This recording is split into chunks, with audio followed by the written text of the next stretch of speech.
Hello friends, कैसे हैं आप सभी। उम्मीद करता हूं आप सब लोग अच्छे ही होंगे। आज का जो मोटिवेशनल स्टोरी का टॉपिक हम लेकर आए हैं वो है there is no plan B. और ये टॉपिक हम इसलिए लेके आए हैं कि यदि अगर हम किसी चीज़ को अचीव करने के लिए या हमारा कोई लक्ष्य है उसे प्राप्त करने के लिए अगर कोई एक फुल प्रूफ प्लान बनाते हैं और उस प्लान पर स्थिर रहते हैं तो सफलता निश्चित ही मिलती है। इसके विपरीत यदि हम सोचते हैं कि अगर प्लान ए ना बना के हम प्लान बी बना लें तो हम अपने समय को भी बर्बाद करते हैं और अपने गोल को अचीव करने के चांसेस भी उतने ही ज़्यादा कम होते जाते हैं। तो वीडियो में बिना देरी करे हम समझते हैं इस चीज़ को एक कहानी के माध्यम से।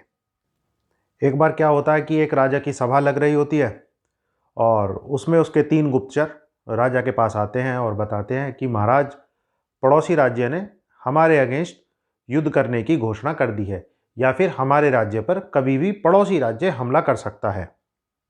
यह बात सुनकर राजा एकदम से अलर्ट हो जाता है और वो अपने एक सेनापति को बोलता है कि अपने कुछ सैनिकों के साथ जाकर पड़ोसी राज्य की सेना और उनकी क्षमताओं के बारे में पता लगाकर आओ।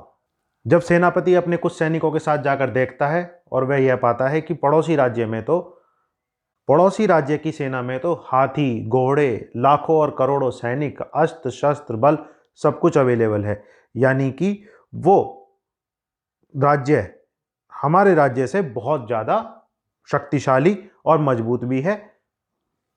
वो वापस आकर राजा को सारी आंखों देखी चीज़ें बताता है और बताता है कि राजा, हमारी सेना पड़ोसी राज्य की सेना का मुकाबला नहीं कर सकती, उनकी सेना हमारी सेना से बहुत ज़्यादा बड़ी है।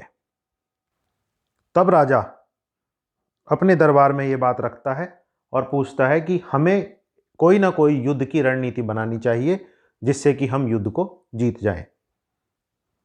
अब ऐसे में राजा की सभा का एक मंत्री राजा को बोलता है, क्यों ना हम आज ही उस राज्य पर आक्रमण कर दें जिससे कि उसकी सेना तैयार भी नहीं होगी और हम युद्ध जीत भी सकते हैं। तो राजा उस मंत्री की बात मान लेता है और अपनी सेना को तैयार करता है और युद्ध के लिए पूरे जोर शोर से निकल पड़ता है। राज्य से बाहर निकलते समय रास्ते में एक पुल पड़ता है। जब सारी सेना उस पुल से पार हो चुकी होती है तब राजा के आदेश पर उस पुल को तोड़ दिया जाता है। सारी सेना यह देखकर डर जाती है कि राजा ने तो वापस लौटने का भी कोई जरिया हमारे पास नहीं छोड़ा। तब राजा अपने सैनिकों को इकट्ठा करता है और बताता है कि हमारे पास केवल युद्ध करने के सिवा और कोई रास्ता नहीं है और अगर आप लोग कड़ी मेहनत से लड़े तो यह पॉसिबिलिटी है कि हम युद्ध जीत जाएंगे।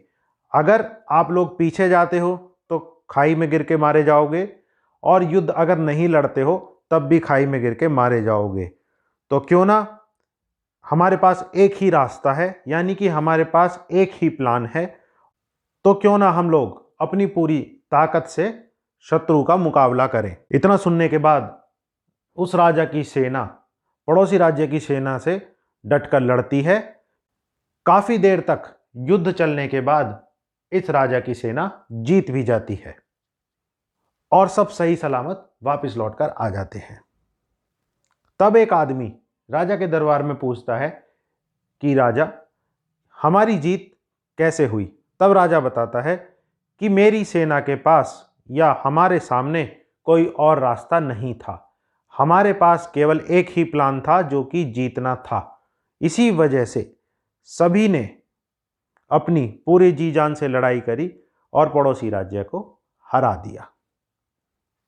तो आइए मोरल ऑफ द स्टोरी समझते हैं। मोरल ऑफ द स्टोरी कहता है कि हमेशा हमें एक मजबूत प्लान बनाना चाहिए और उस प्लान पे अड़े रहना चाहिए जिससे कि वो प्लान वर्क कर सके। और हमेशा यह कोशिश करनी चाहिए कि आप उस प्लान को अचीव करने के लिए आप 100% अपना एफर्ट लगा रहे हैं। उम्मीद करता हूं ये मोटिवेशनल स्टोरी आपको बहुत पसंद आई होगी। ऐसी ही वीडियो देखने के लिए हमारे चैनल को लाइक, शेयर और सब्सक्राइब कीजिए।